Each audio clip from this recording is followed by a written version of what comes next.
Gracias a Dios se decidieron al doctorado y yo creo que no hay mejor inicio de con usted, ¿no? Entonces, digo, lo van a tener como docente, pero para la apertura, No, pues muchas gracias a todos. Y repito, gracias por la confianza en Indecag, primeramente, y segundo, pues me da mucho gusto que hayan tomado la decisión de seguir con estudios de posgrado. tú me indicas. Yo también estoy contento, me dieron clase de licenciatura, fíjese, tenía mucho tiempo que no me daban de licenciatura, me daban siempre posgrado en la UNAM y me acaban de dar licenciatura, entonces pues, está perfecto. Qué bueno, también ya vamos a tener licenciatura aquí y bueno, pues será un gusto tenerlo. Imagínense el nivel que van a salir sus alumnos. No, pues ya sabe que con mucho gusto y pues un poquito de disciplina y rigor ya me conoce. Claro. Y bueno, pues vamos a arrancar con esta transmisión súper especial. Ahora sí estoy muy contenta en esta gran transmisión que estamos realizando para todos ustedes. Buenas tarde, noche a todos. Estamos, yo denominaría, diría, un día especial. Hoy es la conferencia inaugural de nuestro primer doctorado en Derecho, de nuestra primera generación en Derecho que se estará impartiendo aquí en INDECAC. Y evidentemente quisimos compartir con ustedes esta conferencia inaugural a cargo de mi querido doctor José Díaz de León Cruz, todo el foro jurídico lo conoce, investigador, docente universitario, conferencista y ex juez de distrito, y me voy a atrever a decir el mejor amparista de nuestro país. Entonces, está aquí mi querido doctor y que también forma parte de la planta docente de este doctorado en Derecho. Hoy es la conferencia inaugural para todos los que nos están siguiendo a través de redes sociales. Solamente tienen acceso exclusivo ahorita dentro de la plataforma de Zoom los alumnos ya inscritos al doctorado en Derecho. Y fíjense, mi querido doctor también forma parte de la planta docente, repito, y vamos a tener grandes docentes, doctor, como el doctor Gerardo Campos Malagón, el doctor Iván Laurón Seferín Hernández, la magistrada Maribel Bautista Paredes, quien coordina también, que me ayudó muchísimo en toda esta parte de coordinación, el doctor Francisco Rubén Quiñones Huizar. En fin, vamos a tener una calidad de ponentes extraordinaria y evidentemente para todos ustedes tenemos un plan de estudios integral que no está enfocado solamente al área penal o a cualquier área del derecho, es un doctorado integral y yo creo que el doctor nos puede hablar un poquito de la importancia de estudiar un doctorado y después arrancar con su conferencia magistral con el tema de amparo contra normas generales. Mi querido doctor, siempre es un gusto tenerlo aquí en Indecat, sabemos de la agenda que trae, pero siempre se da estos espacios para las fechas, para los eventos especiales de Indecat y hoy no podía ser la excepción. Bienvenido siempre a Indecat. Agradecida, mi querida maestra. Gracias a usted por todo. ¿Ya iniciamos? Adelante, por favor. Perfecto. Excelente. Bueno, pues muy buenas tardes a todos, queridos amigos, familia Indecag. Pues como lo comentaba nuestra querida directora y pues la verdad, a quien le reconozco, le mando un abrazo muy sincero, muy cariñoso, mi reconocimiento a mi maestra Cristina, como siempre, por ese ímpetu, por esa motivación y por poco a poco convertir el Indecag ya en una referencia a nivel nacional. Pues como lo comentaba nuestra querida directora, pues hoy es un día histórico para nuestro instituto, el Indecag, pues después, gracias a Dios, de algún, ¿verdad? Que poco tiempo, logra conseguir pues ya los reboes y dar inicio por fin a nuestra primera generación de doctorado en Derecho. Un doctorado que, como se ha venido publicitando, es un doctorado multi e interdisciplinario con un enfoque evidentemente de investigación, pero donde se tocarán evidentemente muchas otras materias. ¿Qué implica, queridas amigas, queridos amigos, ser doctor en Derecho? Antes de iniciar con nuestra charla, que son generalidades del amparo contra normas generales, porque es un tema muy vasto, muy amplio, sin embargo, haremos algunas puntualizaciones. Lo importante es entender qué significa ser doctor en Derecho. Miren, cuando nosotros salimos de nuestros estudios profesionales, somos licenciados, nos otorgan una licencia, técnicamente una patente, con efectos de cédula, para poder ejercer una profesión, que es la de ser abogado. Cuando nosotros seguimos los estudios de posgrado, esto es posterior al grado de licenciado en Derecho, regularmente hay tres niveles: especialista, maestro y doctor. El especialista es aquella persona que ha logrado el dominio de un área específica del conocimiento. por esa especialidad en Derecho Penal, Derecho Civil, Mercantil, Administrativo, etcétera. Esto es, ser especialista es ser una persona con dominio o conocimiento específico de una materia. Cuando ascendemos en esta escala académica, llegamos a la maestría. El ser maestro implica tener una habilidad de transmitir conocimiento adquirido. De hecho, en otras palabras, el maestro es el que se encarga de transmitir, de pasar ese conocimiento a otras generaciones. Mientras que al llegar al doctorado, en el doctorado como máximo grado académico, es la creación del conocimiento. A nosotros nos compete, a ustedes y a mí, como doctores en Derecho, nos compete el crear conocimiento nuevo.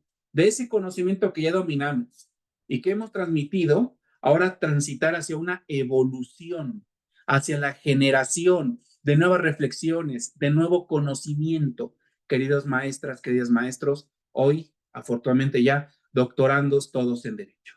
Así que de verdad es muy importante el doctorado porque nos va a dar las herramientas, como trataré de hacerlo hoy, de generar nuevo conocimiento, entre otros métodos, a través de la mayéutica. De hecho, en otras palabras, a través de la aprehensión del conocimiento y planteamiento de dudas, de algunas preguntas detonantes, puntos de interés que ameritara una explicación científica jurídica. Entonces, queridos amigos, la verdad, como contaba la maestra Cris, nuestro plan de estudios de INDECAC es un plan de estudios muy completo con maestros de excelencia. Además, queridos amigos, quisiera anticiparles, que seguramente ya lo han hecho la maestra Cris y todo su personal, es una maestría, es un doctorado, perdón, en línea, 2 veces al mes, ¿de acuerdo? ¿Qué implica esto, queridos doctores? Que la base de la propuesta de INDECAC es un 50% a través de una clase, de una pedagogía tradicional, y el otro 50% a través de un método autodidacta. ¿Qué significa esto? Como no van a haber clases todos los días, sino simplemente 2 clases cada quincena, 4 clases al mes, el compromiso de todos nosotros es, de manera autodidacta, seguir estudiando, seguir profesionalizando el conocimiento, seguir creando este conocimiento. ¿De acuerdo? Así que enhorabuena, queridos amigos. El ser doctor en Derecho, además de que les otorga un prestigio, un reconocimiento, repito, por llegar a la cúpula del conocimiento, claro, hoy ya tenemos los postdoctorados, pero eso ya implica evidentemente una excepcionalidad que también esperemos que pronto lo podamos seguir todos nosotros, pero al llegar al doctorado es como llegar a la cúpula del conocimiento, nos otorga, repito, prestigio, nos otorga seguridad y seguramente en nuestros ámbitos laborales, no sé a qué se desempeñen, pero en muchos lados, sobre todo en servicio público, les permitirá a ustedes optar por mejores posiciones laborales y evidentemente más responsabilidad y pues lo que todo mundo en ocasiones buscamos, un poquito más de ingresos y desde luego mayor crecimiento profesional.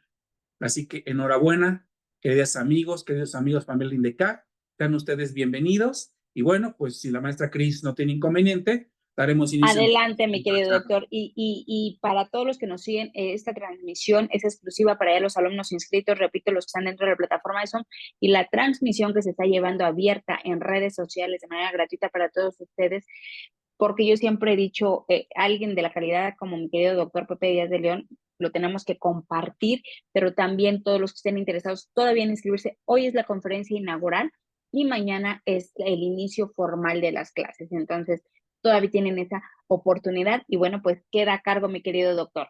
Muchísimas gracias. Bueno, pues entonces saludamos también a todas las personas que nos siguen a través de las redes sociales y pues desde luego los invitamos a que formen parte de este doctorado. Bien, se me ha pedido que el día de hoy, más que una charla, ya conocen ustedes, más que una clase, perdón, es una charla con ustedes sobre un tema muy importante y me parece digno del doctorado, lo que es una actualización o lo que son generalidades, la llamaría yo, del amparo contra normas generales. ¿Qué significa esto, queridos amigos? Que en palabras de don Héctor Fix-Zamudio, el amparo contra normas generales, lo que era el otrora amparo contra leyes, es el aspecto más técnico, más constitucional del juicio de amparo. Dicho en otras palabras, es la élite del amparo. A través de este proceso constitucional, poder desvirtuar la presunción de constitucionalidad de una norma general. Ya veremos nosotros un poquito a través de esta hora y media que tenemos cuáles son los aspectos más importantes, los aspectos más generales. Partamos de una premisa. El amparo, como ya lo saben ustedes y le hemos platicado en muchos foros y en muchas ocasiones, es entendido como un auténtico proceso constitucional. El amparo como proceso, el amparo como un mecanismo procesal de control constitucional, es el mecanismo de defensa por excelencia en nuestro país en materia de derechos humanos. No es el único, pero sí es el más socorrido y el que tiene mayor arraigo en la sociedad mexicana. Esto es, tenemos hoy en día otras herramientas u otros procesos, como lo es las acciones de inconstitucionalidad, las controversias constitucionales o el control difuso. Sin embargo, repito, ahí tiene un gran arraigo en la cultura mexicana, lo que es el mal llamado juicio de amparo. Tiene mucha credibilidad dentro, repito, de nuestro marco jurídico nacional. ¿Por qué? Porque al amparo lo asociamos como sinónimo de justicia, de protección, un sinónimo de defensa. Para entender propiamente lo que es el amparo contra normas generales, lo que es el mal llamado amparo contra leyes, tenemos que partir de una premisa, queridos doctores, queridas doctoras. ¿Qué es una constitución? ¿Y qué rol tiene la constitución en el sistema jurídico mexicano? Definámosla muy sencillo. ¿Qué es una constitución? La palabra constitución deriva de un aforismo latino, que es el aforismo latino constitutio onis. Seguramente lo entenderán ustedes como un crisol, donde se van a fundir, se van a consagrar, se van a reconocer las principales libertades, aspiraciones y derechos de un pueblo. Eso es una constitución. Una definición, repito, de bolsillo, sencilla, un crisol, un receptáculo, donde se van a fundir, consagrar libertades, aspiraciones y derechos de un pueblo. De una manera un poquito más elaborada, podemos entenderla como un conjunto de reglas sociopolíticas que van a permitir una sana convivencia dentro de una sociedad.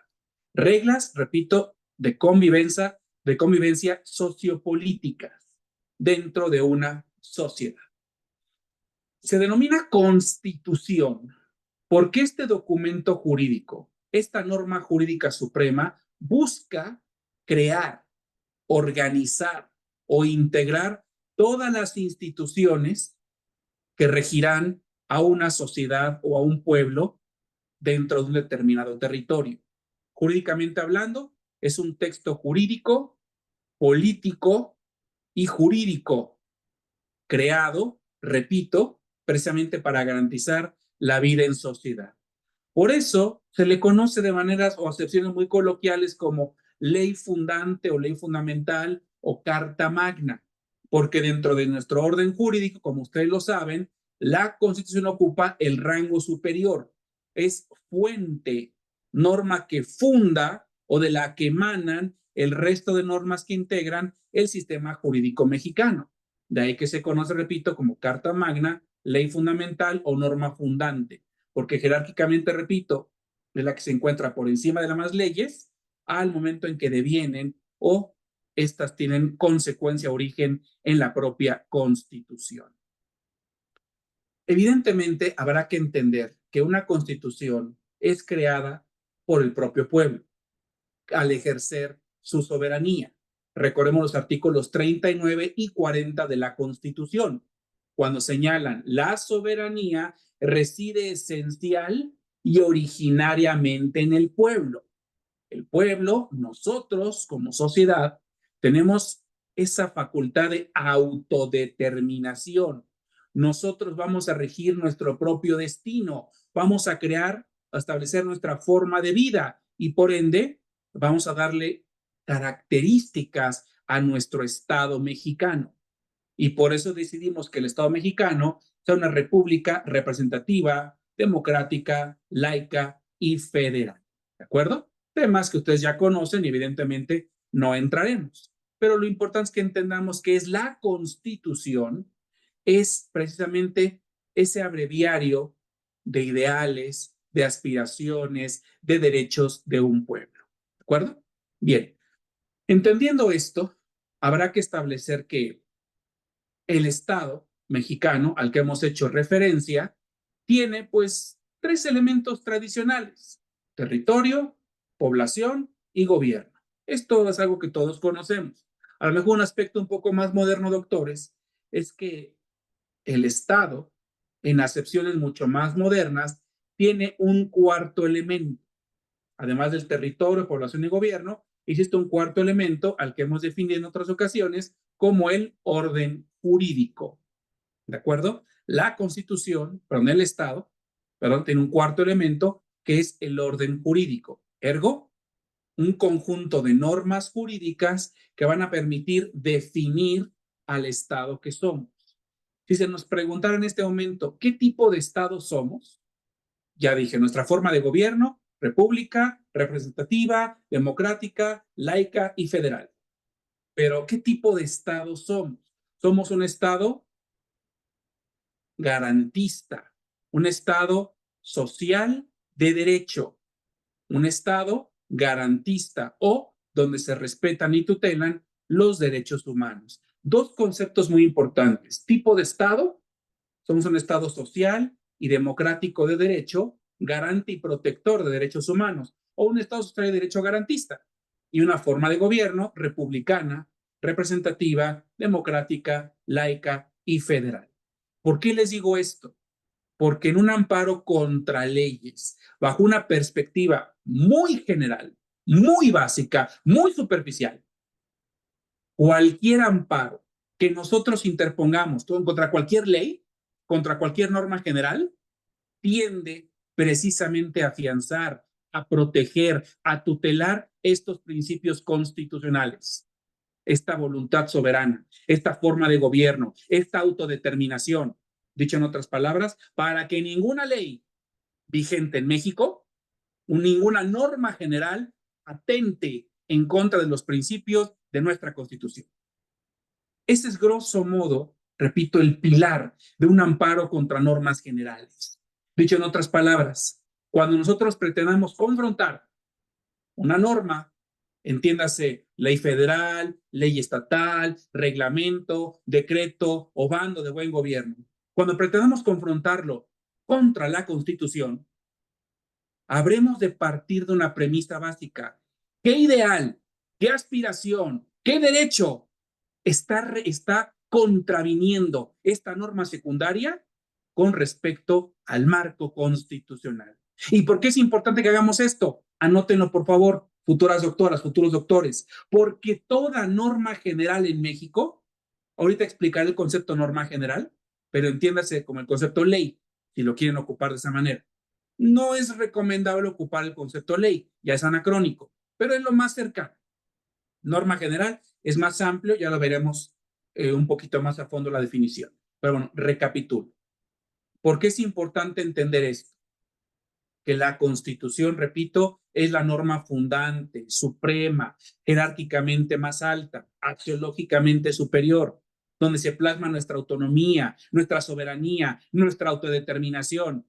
¿Y qué tiene que ver, obviamente, con el amparo contra normas generales?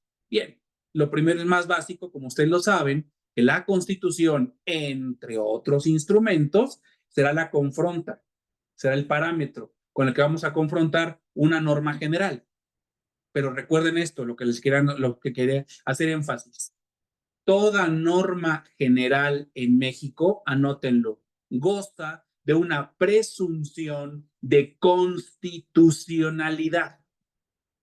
Presunción de constitucionalidad. ¿Qué significa esto, futuros doctores? Que todas las leyes en México se reputan, se presumen constitucionales. Juris tantum. Esto es, admiten prueba en contrario. ¿Y por qué se presumen constitucionales todas las leyes, todas las normas generales? Porque son creadas por un proceso legislativo que se encuentra regulado en la propia Constitución. Dicho en otras palabras, para crear una ley, la propia Constitución te establece las bases, al establecer, entre otros aspectos, una división de funciones, mal llamada división de poderes, legislativo, ejecutivo y judicial, al crear, por ejemplo, una Cámara de Origen, una Cámara Revisora y crear todo un proceso legislativo desde iniciativa, aprobación, desde iniciativa, discusión, aprobación, publicación y promulgación. Todo ese procedimiento de creación de leyes en México lo regula la propia Constitución. Entonces vamos a esta lógica. Si una ley emana de un proceso legislativo regulado por la Constitución, ¿cuál es la consecuencia lógica de esa ley? Que debe reputarse, que debe presumirse que esta ley es constitucional.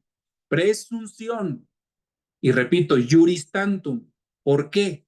Porque a través del amparo contra normas generales, nosotros como gobernados, con determinados requisitos que veremos en este momento, con determinada técnica que veremos en este momento, claro, muy básica, muy genérica por el tiempo que nos haya asignado, pero que en el doctorado podremos ir desarrollando con mayor amplitud, nosotros podemos derrotar, anótenlo, derrotar o desvirtuar esa presunción. Se llama derrotabilidad de la presunción. Así que ustedes como amparistas penalistas o en la materia que ustedes decidan tener, recuerden que este amparo pues es multi e interdisciplinario, ustedes van a tener la posibilidad de, a través de sus argumentos llamados conceptos de violación, derrotar esa presunción. Así que en contra de la presunción hay que derrotarla, desvirtuarla. Esto es justificar a través de argumentos válidos y lógicos, porque una norma general se aparta de los cánones constitucionales. Por eso el punto de partida básico es entender la Constitución, qué es una Constitución y la función que tiene. Y para tratar de abundar un poco más, recordemos, ¿cuáles son las partes de una Constitución y qué se contiene en cada una de ellas? ¿Lo recuerdan? Futuras doctores, futuros doctores. Muy sencillo, la Constitución tradicionalmente tiene dos partes, la parte dogmática y la parte orgánica. Dogmática y orgánica son las dos partes de la Constitución. ¿Qué implica una otra y qué implica la otra? Recordemos brevemente, repito, sé que son conceptos básicos, pero iremos poco a poco perfeccionándolos. Miren, la parte dogmática de la Constitución es en la que se consagran los derechos humanos. La parte dogmática es la que consagra los derechos, las libertades y las aspiraciones del pueblo mexicano. Las otroras, las anteriormente llamadas garantías individuales. Esta es la parte dogmática, donde se reconocen, se consagran derechos y libertades inherentes al pueblo mexicano. Mientras que la parte orgánica de la Constitución es en la que se va a establecer las instituciones y la forma de organización del país. Ergo, las instituciones que van a regular, que van a ejercer dentro del Estado mexicano sus atribuciones y delimitar sus competencias bajo un principio de división de funciones. Repito, la parte orgánica es la que establece la organización del país, las entidades o los entes públicos que van a regular dentro del propio Estado mexicano y cuáles son sus ámbitos de competencia bajo un principio de división de funciones. Lo que nos lleva a una primera pregunta, queridos doctores, respecto de cuál parte de la Constitución podemos nosotros ejercer un control en amparo. Dicho en otras palabras, una ley que yo estimo inconstitucional, ¿contra qué la puedo confrontar? ¿Contra la parte orgánica o contra la parte dogmática? La respuesta lógica sería contra la parte dogmática, donde se consagran los derechos humanos. Sin embargo, modernos criterios de la Suprema Corte en su 10ª época establece que esta premisa ya se equivoca. Yo puedo confrontar una norma general, una ley, no solamente contra la parte orgánica de la Constitución, sino también la puedo tildar de inconstitucional en contra de la parte orgánica. Así que anoten esto, por favor, queridos maestros, es la tesis 2 18,732. Primer tip, tesis 2,018,732. Desterremos la idea de que en el amparo contra leyes solamente puedo utilizar la parte dogmática de la Constitución para hacer mi control. Falso. La Corte nos ha dicho que puede hacerse también de la parte orgánica. Esto es en la tesis 2,018,732. ¿De acuerdo? Leo el rubro. O no sé, amiga maestra, ¿puedo compartir pantalla? ¿Estoy habilitado? Sí, sí, doctor. Es que aquí el problema es cómo se comparte. Estoy muy, ya sabe, usted me conoce, neófito. ¿Qué dice compartir? Arriba o abajo dice compartir pantalla. Si ya lo tiene abierto el documento. Sí, no lo tengo, pero bueno, para no distraer, O ya mándemela. el número de tesis, yo creo que con eso lo pueden consultar en casita mejor. Si Ya tuviera para y me la pudiera mandar como guste y la proyectamos, como usted me es que indique. sabe que las tengo en desorden y como van saliendo las voy sacando. Pero bueno, ya tienen ustedes el número, la checan en casita, aprovechamos ese autodidactismo del que hemos hablado. Leo simplemente el rubro, por favor. El rubro es: parte orgánica de la Constitución es apta para invocarse como parámetro de control de regularidad en el juicio de amparo. Ahí está. Podemos invocar a la parte orgánica de la Constitución, no solamente la dogmática, como parámetro, repito, de regularidad constitucional.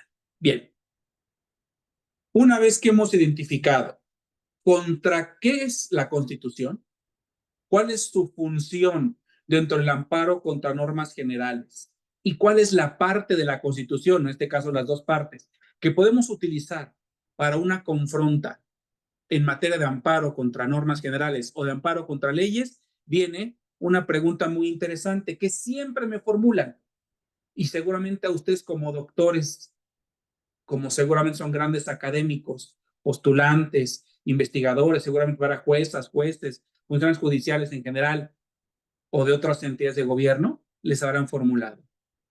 ¿Y qué derechos humanos puedo invocar en un amparo contra leyes? ¿Qué derechos humanos se vulneran? Evidentemente que la respuesta es una respuesta demasiado amplia. Así que les voy a responder de una manera muy sencilla y ustedes me van a entender como académicos y grandes litigantes, servidores públicos y demás que se desempeñen. Cada norma general, cada amparo que nosotros hacemos siempre es casuístico. No podemos señalar que en todos los amparos siempre vas a invocar determinados derechos humanos. Hay puntos de coincidencia, sí. Hay derechos humanos básicos, sí. Pero el arte de un amparista, siempre lo digo, es el siguiente. Anótenlo, por favor. Conocer y desarrollar el mayor número de derechos humanos reconocidos a nivel nacional y a nivel internacional. Dicho en otras palabras, síganme por favor. Si yo les preguntara cuántos ingredientes se tiene para hacer un pastel, ¿qué respuesta lógica me darían? Ingredientes básicos, pues creo que harina, huevo, leche y mantequilla, ¿no es así? Son los que no van a faltar, como es el principio, o de hecho más a la dignidad, a la legalidad, o a la tipicidad o la exacta aplicación de la ley. Pero ya, ¿qué otro multiplicidad de ingredientes pueden ustedes poner? Canela, mantequilla, fresa, etc. Dicho en otras palabras, con los derechos humanos pasa lo mismo en esta mala analogía que les acabo de hacer. Ustedes tienen la obligación, doctoras, doctores, de conocer el mayor número de derechos humanos reconocidos en la Constitución y en los instrumentos internacionales. Conocerlos y desarrollarlos. Y cuando digo desarrollarlos, anótenlo por favor, es dar su contenido y su alcance. ¿Qué derecho, qué contenido se tiene y cómo se aplica en los casos concretos? Contenido y alcance de los múltiples derechos humanos que consagra nuestra Constitución. Yo en este momento les puedo recitar 80 derechos humanos, que son los que para mí, de una mejor forma, una manera muy representativa, reconoce y consagra nuestra Constitución. Unos de manera explícita y otros de manera implícita. y desde luego todos desarrollarlos adecuadamente y con jurisprudencia. Eso ya es un trabajo que les corresponde a ustedes, doctores. Mientras más derechos humanos conozcan, más amplio será su capacidad de argumentación. Es como si fuera una farmacia, y lo digo con mucho respeto. Si usted tiene una farmacia del bienestar con 4 medicamentos, pues no van a tener más que 4 argumentos que siempre van a ocupar en todos sus amparos.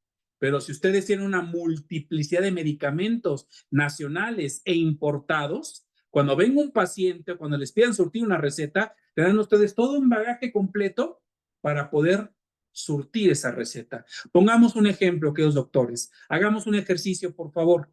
Tómense 2 minutos, solo 2 minutos.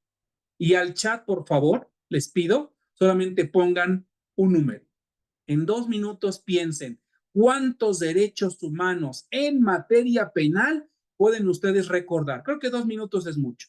Minuto y medio máximo, por favor. ¿Cuántos derechos humanos pueden recordar en materia penal? Solo quiero que me pongan un número. Yo logré 10, yo 12, yo 15, yo 100, yo 1, no importa, su número. 1 minuto y medio, doctores, por favor. Recuérdenlos, desarrollenlos. Maestro Pedro, 5, le quedan unos segunditos más, maestro Pedro. Igual, maestro Osvaldo, le quedan unos segunditos más. Podemos llegar a un número mayor. Recuérdenlos, analícenlos. Derechos humanos en materia penal.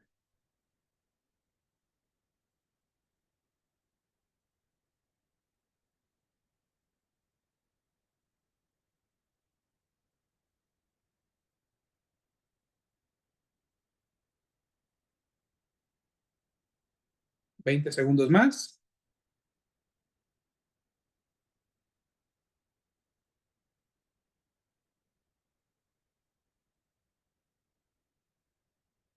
Listo, vamos a ver. Ahora sí, maestro Pedro reitera 5, maestro Osvaldo 5, maestra Gisela 5, maestra Ceci 5, maestro Dalit me señala 4. Bueno, enumera los artículos de la Constitución. ¿Alguien más? Digamos que el promedio fueron 4 derechos humanos. ¿Alguien tiene más? ¿Alguien me da 5, 6, 7, 8? Digo, le voy a preguntar, no se preocupe. Ya en el doctorado en la clase, ahí sí, preocúpense. Maestro David, 4. Bien, lo dejamos aquí entonces. Perfecto. Entonces, queridos amigos, me parece que 4, y lo digo con mucho respeto, es un número bajo para doctores y doctoras en Derecho, ¿vale? Así que no se preocupen. Vuelvo a repetir, si ustedes dominan el mayor número de derechos humanos, van a tener una mayor posibilidad de argumentación. ¿Quieren que les dé algunos ejemplos? ¿Les parecen bien 15? Digo, para que vean ustedes la multiplicidad de derechos humanos que pueden encontrar, y les puedo dar muchísimos más y desarrollar cada uno de ellos.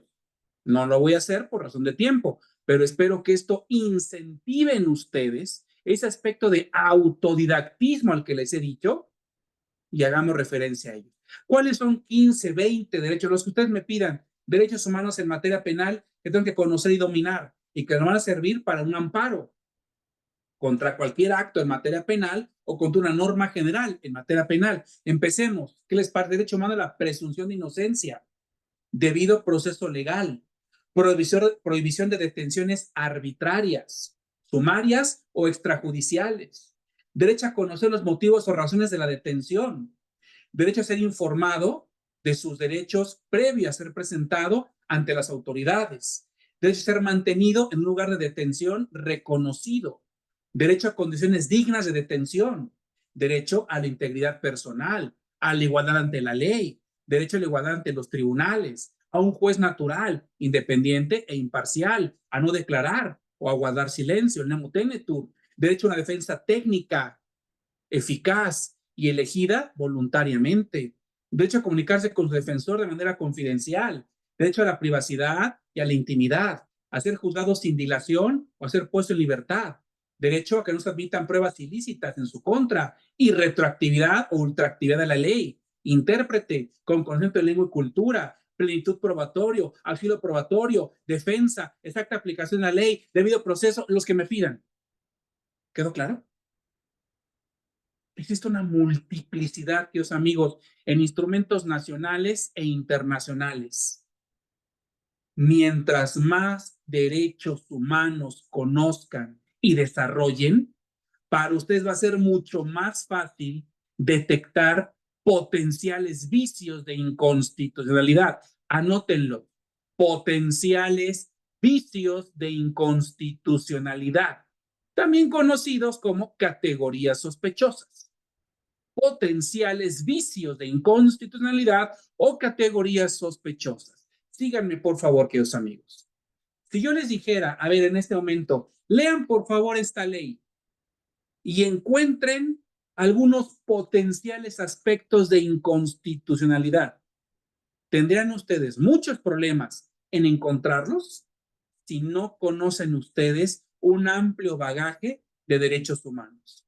¿Cómo van a saber qué derecho humano vulnera si solamente conocemos 3, 4 o 5 derechos humanos? Cuando hay toda una multiplicidad, una pléyade de derechos humanos, como los acabo de comentar. Aparte de esos 15, 20 que les di, tenemos derecho, por ejemplo, a la asistencia consular.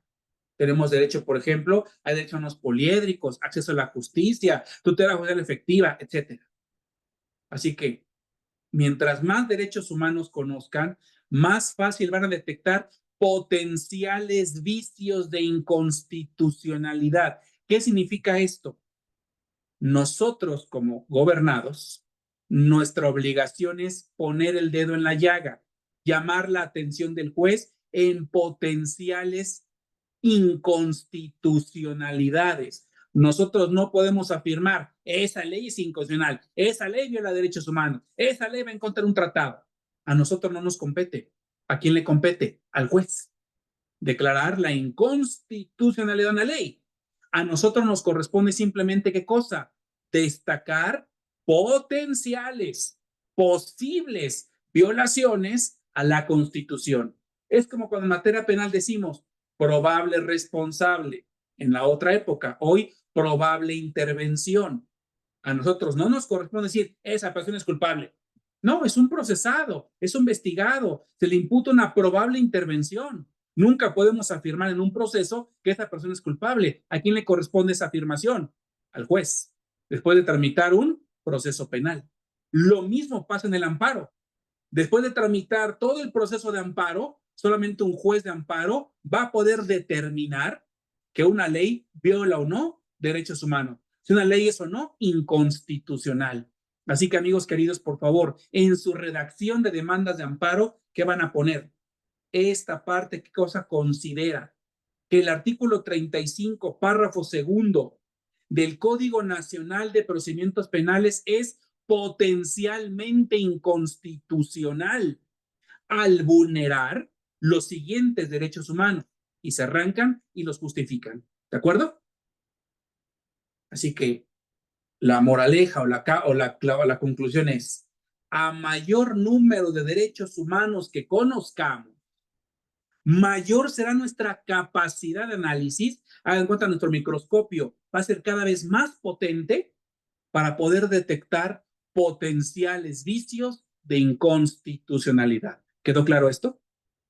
Así que antes de cualquier otra cosa, amigos, desarrollen, lean su constitución, lean sus tratados internacionales, acudan a su jurisprudencia nacional e interamericana y desdoblen, desarrollen la mayor cantidad de derechos humanos, no solamente en materia penal, en derechos humanos, llamémoslo así, de uso universal.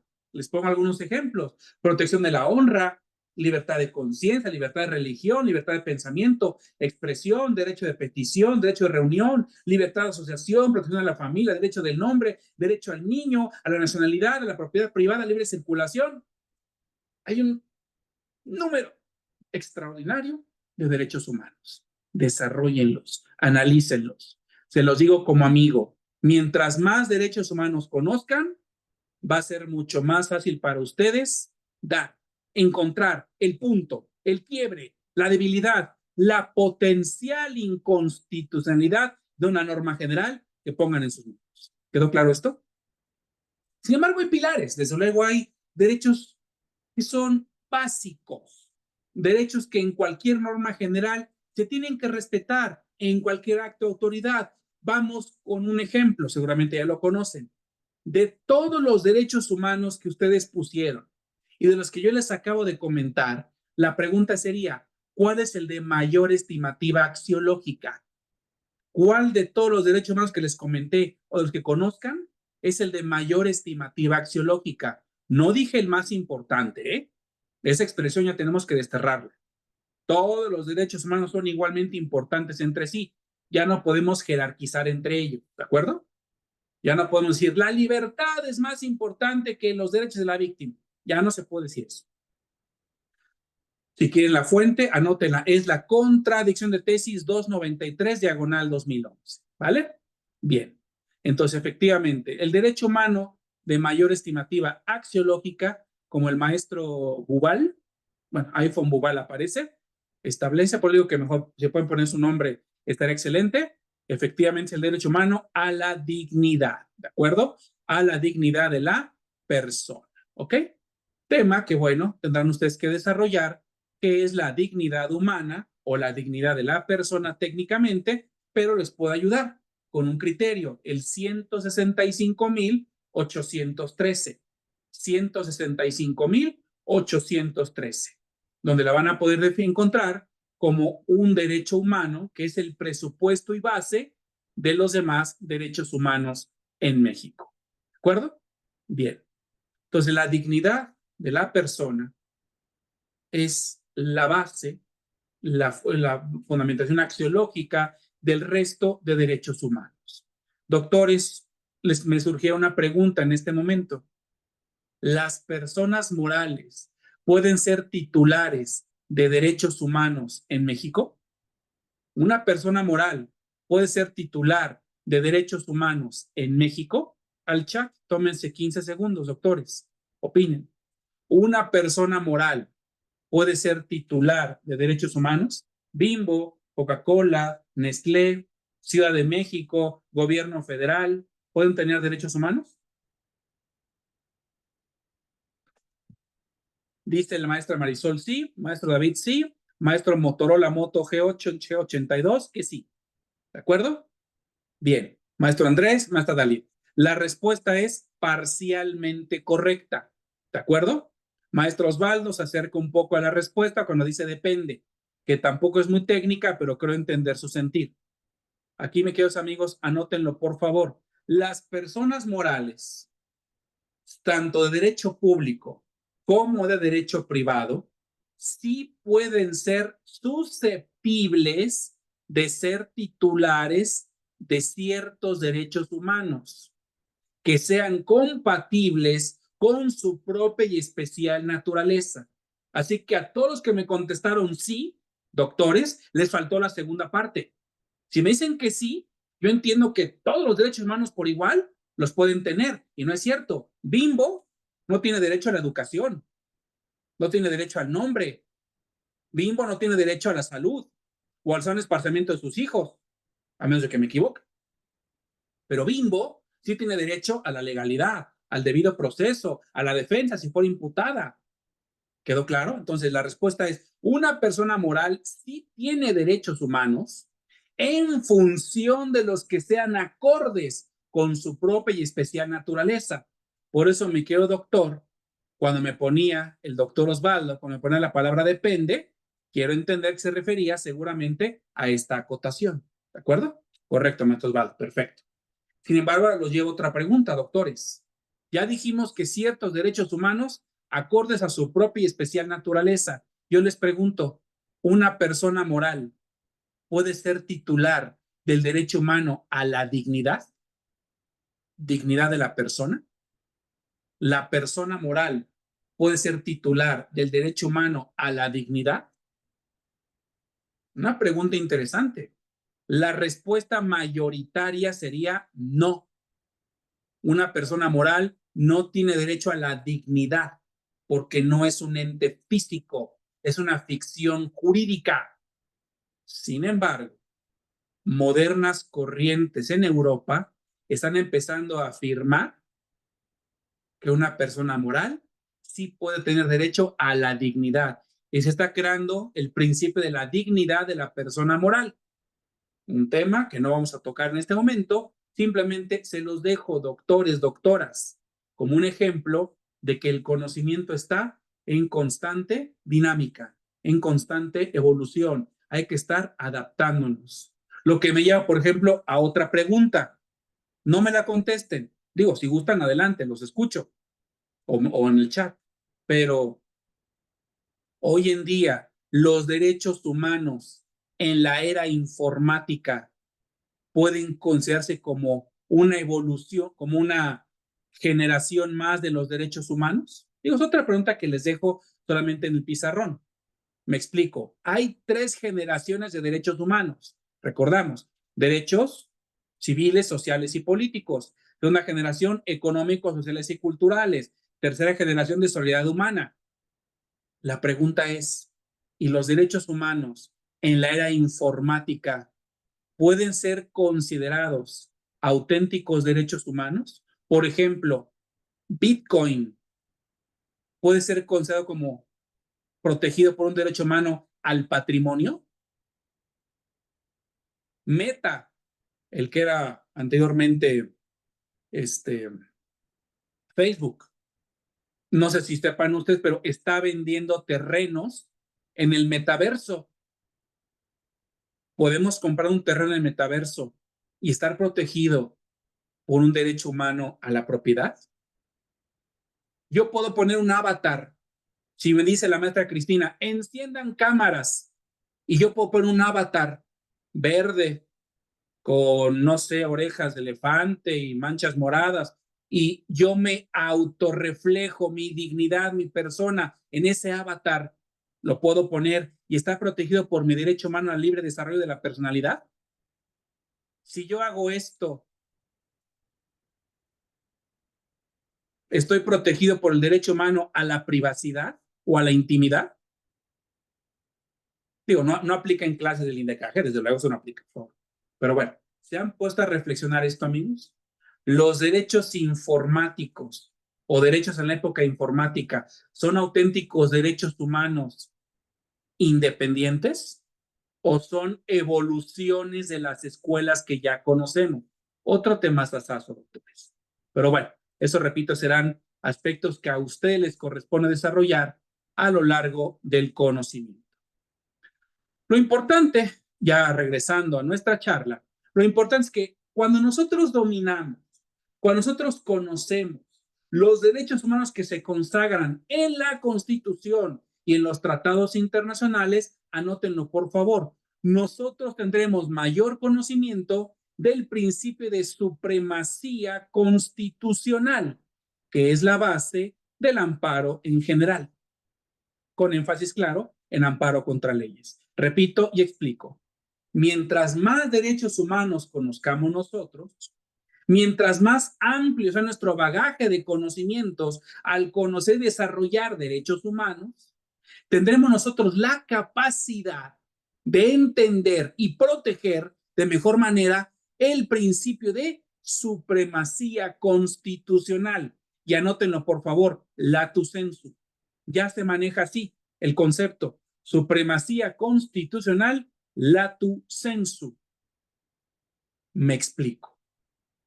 ¿Qué es el principio de supremacía constitucional y por qué utilizo la expresión latu sensu? Miren, síganme por favor. El principio de supremacía constitucional es un principio teórico clásico del derecho constitucional que postula que la constitución de un país, de un estado, es jerárquicamente superior a todo el ordenamiento jurídico mexicano. Eso ya lo explicamos. Pero lo importante es que la Constitución es suprema, anótenlo, por los valores, por los principios fundamentales que alberga. Por eso la Constitución es suprema. Me explico. ¿Quién es el que crea al Estado? Y por ende, ¿quién es el que crea a la Constitución? Nosotros, el pueblo, la sociedad. ¿Y qué les dije que era la Constitución? Un crisol, donde van a fundir libertades, aspiraciones y derechos de un pueblo. Es una forma en que se manifiesta nuestra autodeterminación. Razón por la cual todas las cláusulas constitucionales, todo el contenido de la Constitución es supremo, porque refleja los valores, los ideales o los principios del pueblo, en este caso mexicano. ¿De acuerdo? Por eso hay un principio de supremacía de la Constitución. La Constitución es suprema porque está imbuida, refleja, está creada por los valores, los ideales y las aspiraciones del pueblo mexicano. Así que todos los derechos humanos que tenemos en México, todo, por ejemplo, el sistema acusatorio que se ha diseñado, el sistema de protección de víctimas que tenemos, ideales como la educación, el trabajo, el salario, lo que quieran manejar ustedes, que está en la Constitución, son ideales, son aspiraciones, son metas, es autodeterminación de nosotros como pueblo. Y por eso esas disposiciones son supremas. ¿De acuerdo? ¿Y por qué digo latu sensu? Porque la Constitución, como lo saben ustedes, ya no es la única fuente del sistema jurídico mexicano. Se encuentra a la par de los tratados internacionales cuando contengan normas de derechos humanos. ¿De acuerdo? Repito, la Constitución junto a los tratados internacionales, solamente en la parte donde reconozcan derechos humanos, ambos conforman bajo un principio de unidad, lo que conocen como el bloque de constitucionalidad, una unidad, una masa, un conjunto, un bloque, constituyen, repito, el principio de supremacía. Son normas supremas, tanto la Constitución como los tratados. ¿Por qué les digo latu sensu? Porque escuchen el nombre, supremacía constitucional. Y los tratados están incluidos, están implícitos. Entonces, ¿por qué decimos supremacía tratadal o supremacía internacional? ¿Por qué decimos supremacía constitucional? Bien, cuando le agregamos el concepto latu sensu, hacemos referencia a la Constitución y a los tratados internacionales. ¿Por qué? Porque el propio artículo 133 de nuestra Constitución dice que para que un tratado internacional forme parte del sistema jurídico mexicano, debe ser acorde ¿con quién? Con la Constitución. Por lo tanto, cuando decimos supremacía constitucional latu sensu, hacemos referencia a las normas de la Constitución y a las normas de los tratados internacionales bajo una perspectiva de unidad, de conjunto, de bloque. ¿Quedó claro esto? Bien. Entonces, repito, mientras más derechos humanos conozcamos de fuente nacional y de fuente internacional, nosotros seremos capaces en un amparo de hacer valer el principio de supremacía constitucional latu sensu, que significa que ninguna ley y ningún acto puede ser contrario, puede anteponerse a los principios que rigen en la Constitución y en los tratados. Así que, amigos queridos, por favor, pónganse como una primera premisa a estudiar la parte dogmática de la Constitución, desarrollen todos sus derechos humanos, porque eso es como si diario hicieran, no sé, mancuernas, lagartijas, cualquier tipo de ejercicio, y a la larga, en un mes, 2 meses, 6 meses, que acabe su primer semestre, van a ver ustedes la evolución teórica constitucional en sus argumentos, en su forma de redactar, en su forma de argumentar. Bien, continuamos entonces.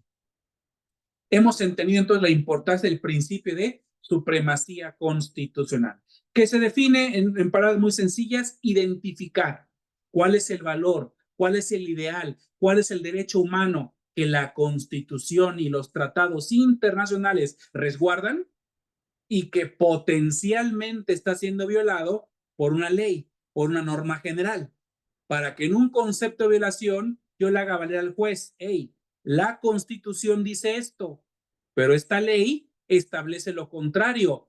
Haz una confronta, juez, compara sus contenidos y anula la ley para que prevalezca la Constitución, para que el principio de supremacía sea tutelado. Esto se llama control de constitucionalidad. Anótenlo, por favor. Cuando yo quiero hacer valer como quejoso, como gobernado, que hay una contradicción, una antinomia, hay un choque entre lo que dice la Constitución y los tratados, claro, frente a una norma general, ¿qué es lo que voy a solicitar yo? Que se realice un control de constitucionalidad. Por eso el amparo es un sistema de control de constitucionalidad. ¿Qué significa esto? Muy sencillo, anótenlo. La palabra control significa supervisar, constatar o comprobar. ¿De acuerdo?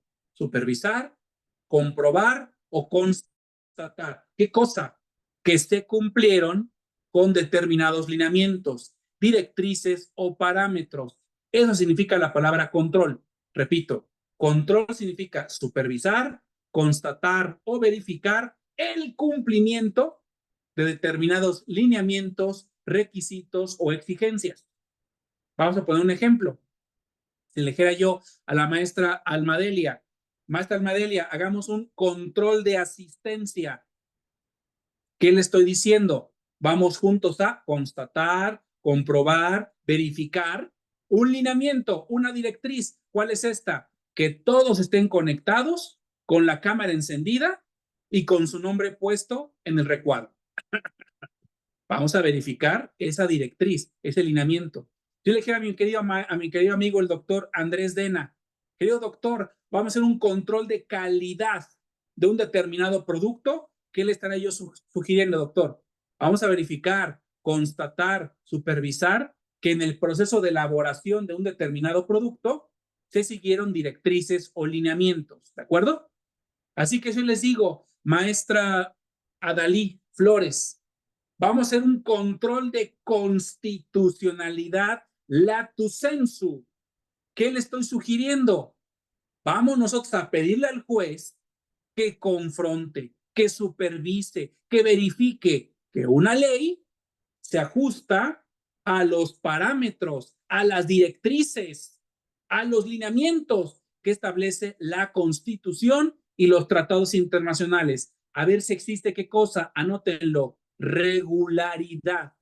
Es el nombre técnico correcto que ocupamos, regularidad. En otras palabras, maestro Pedro, cuando decimos nosotros, el amparo es un sistema de control constitucional o control de parámetros de regularidad, que es un nombre muy común que se le da al amparo, control constitucional o control de parámetros de regularidad, ¿qué estoy diciendo? Que a través del amparo, queridos amigos, si me permiten la analogía, voy a confrontar un acto de autoridad frente a la Constitución, a ver si existe qué cosa, adecuación, respeto, a ver si el acto de autoridad o la ley se ajusta a quién, a la Constitución. Si se ajusta, si lo respeta, si es acorde, decimos que existe regularidad, regularidad constitucional. Si el acto o la ley vulnera lo que dice la Constitución, decimos que ese acto carece de regularidad. Así que, maestro David Solano, si el juez de amparo le dice la norma general consistente en el artículo 325 del Código Penal para la Ciudad de México no detenta regularidad constitucional, ¿qué es lo que le dice el juez de amparo? Ese artículo viola derechos humanos.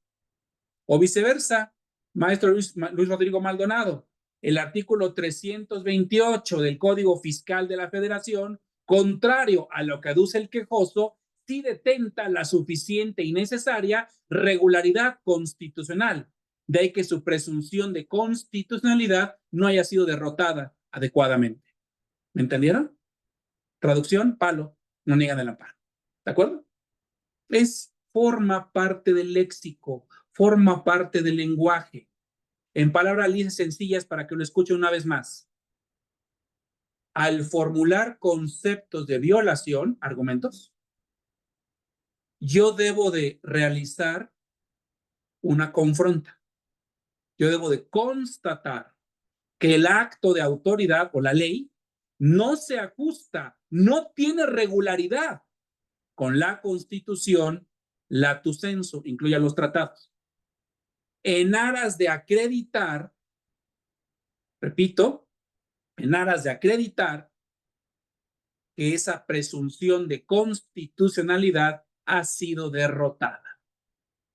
En palabras sencillas, una vez más, a través de mis argumentos, yo debo verificar o constatar, o hacer que el juez, mejor dicho, verifique o constate, a través de mis argumentos, que la ley no tiene regularidad para con la Constitución y como consecuencia, estime que no hay regularidad, repito, constitucional y que la presunción ha sido derrotada. ¿Quedó claro esto, amigos? Conceptos que, repito, poco a poco tienen ustedes que ir desarrollando. De ahí la importancia, repito, de control constitucional de normas generales. Sería otro nombre para nuestra materia. Amparo contra normas generales o control constitucional lato sensu de regularidad de normas generales. Era un concepto más técnico, más amplio, más preciso. Repito, nuestra charla sería control constitucional lato sensu de regularidad de normas generales. En palabras sencillas, estamos aprendiendo cómo constatar, cómo verificar que una norma general tenga o no regularidad, tenga o no adecuación con la Constitución y los tratados. ¿En aras de qué? La ley subsista o se destruya. Esto es, que prevalezca su presunción de constitucionalidad o que sea derrotada su presunción de constitucionalidad. ¿Quedó claro esto? En un concepto de violación improvisado, yo después de haber argumentado maravillosamente como lo hacen ustedes, ¿cómo cerraría? Y en vista de todo lo expuesto, esta parte que goza considera que la presunción de constitucionalidad que goza la norma general en estudio ha sido derrotada a través de los argumentos de confronta que esta parte quejosa ha expuesto, mismos que resultan suficientes para evidenciar la falta de regularidad para con los parámetros constitucionales de doble fuente. ¿Me entendieron? Así es como tienen que argumentar ustedes. No como en otros lados, como cierran. La ley viola derechos humanos, pido suplencia, gracias. Y es todo lo que dicen. Tienes que justificar. Tienen que hablar el lenguaje técnico. ¿De acuerdo? Una tesis que los va a ayudar, anótenla. Es la 2.006.808.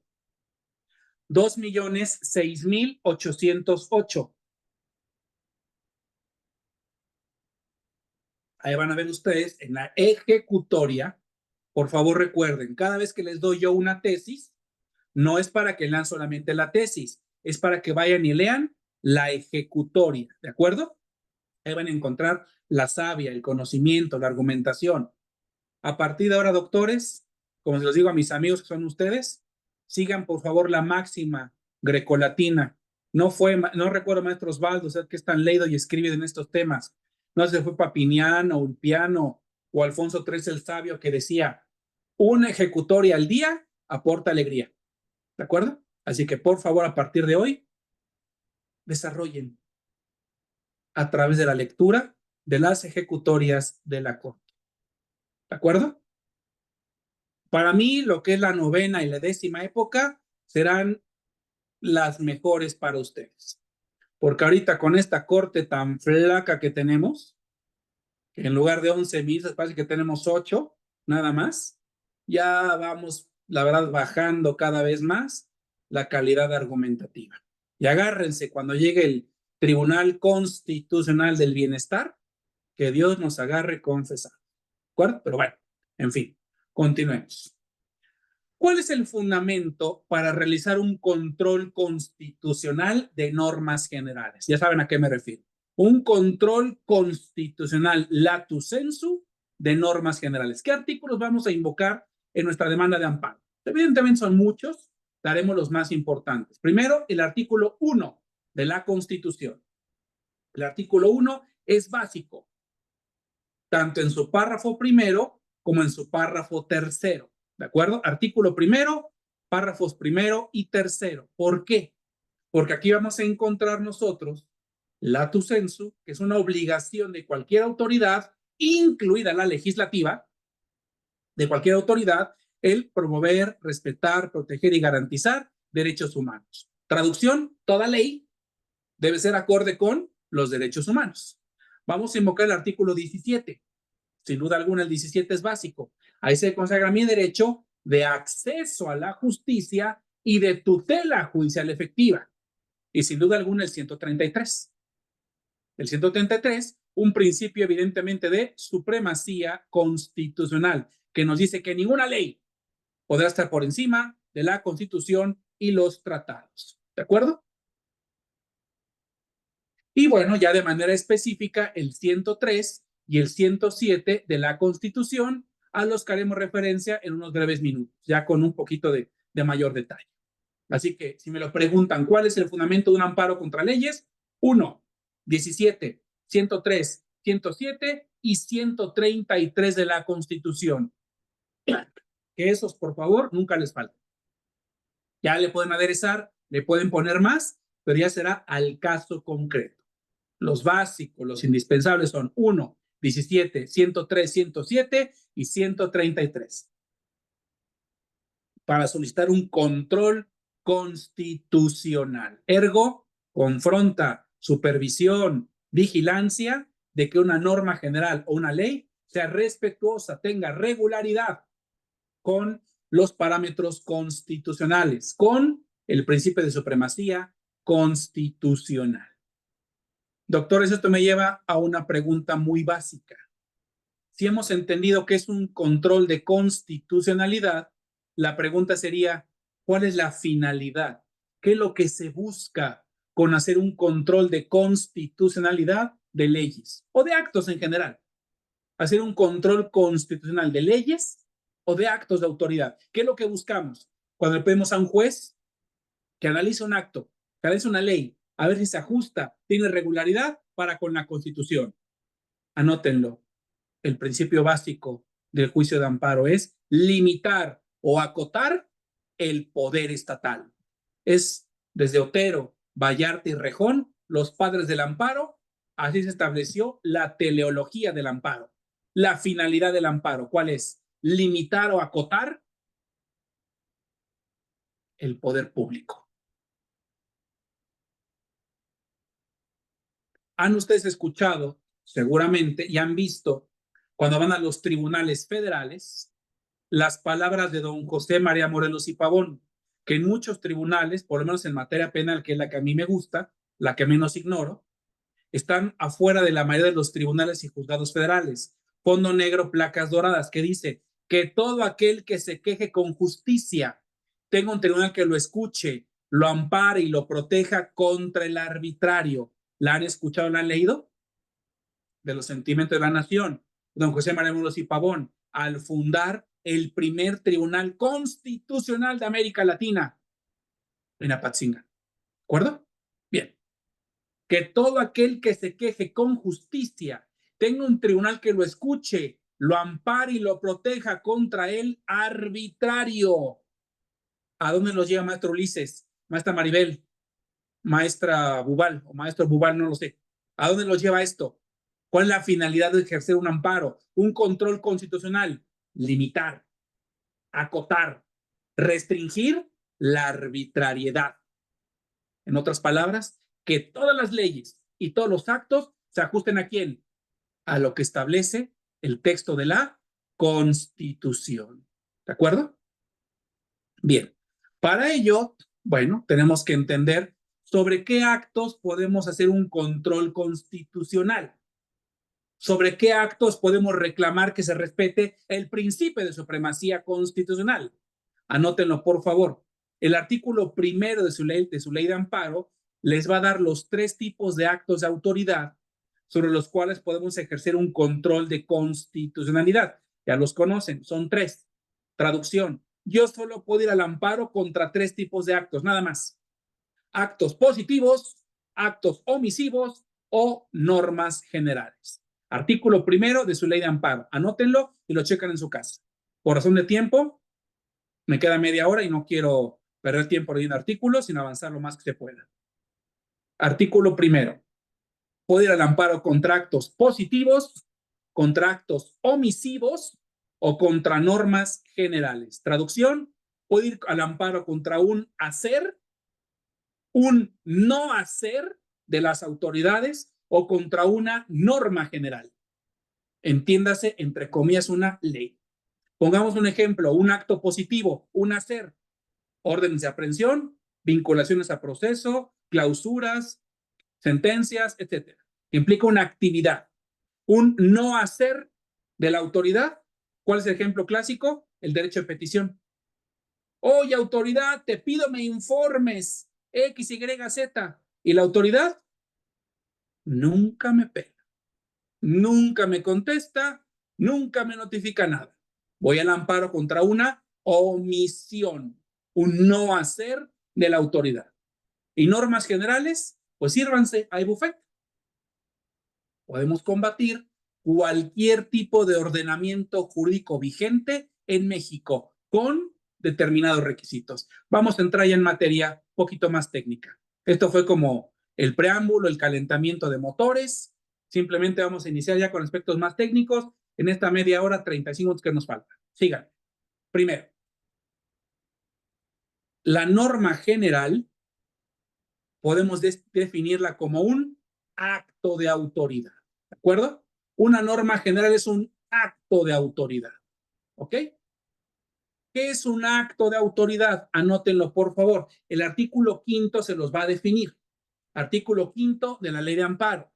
Palabras más, palabras menos, el acto de autoridad es un comportamiento emitido por un ente público que al ejercer sus competencias afecta a mi esfera jurídica de manera unilateral y obligatoria en detrimento de un derecho humano. Es el acto de autoridad. ¿No lo van a encontrar definido así? Se lo estoy definiendo yo para que escuchen los elementos y lo puedan entender. Una vez más, doctores, doctoras, ¿qué es un acto de autoridad? Es aquel comportamiento, aquella actuación de un ente público, legislativo, ejecutivo, judicial, que al ejercer sus competencias afecta mi esfera jurídica de manera unilateral y coercitiva en detrimento a un derecho humano. Ese es el acto de autoridad. ¿De acuerdo?